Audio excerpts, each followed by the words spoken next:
Hoş geldiniz. Bu videoda Samsung Galaxy S25 Plus akıllı telefonunuzda ekran çözünürlüğünü QHD Plus olarak nasıl değiştireceğinizi göstereceğim. Öncelikle cihazınızda ayarlar uygulamasını başlatın. Ardından karşınıza çıkan görüntü menüsüne giriş yapın.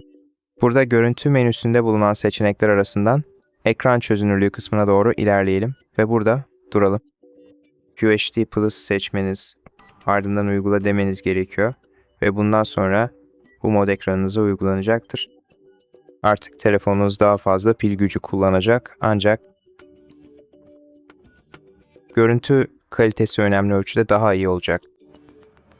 Ve temel olarak bunu bu şekilde yapıyorsunuz. Bu videoyu izlediğiniz için teşekkürler. Beğendiniz mi? Lütfen kanalımıza abone olmayı düşünün. Aşağıya yorum olarak bir beğeni bırakın ve bir sonraki videoda görüşmek üzere.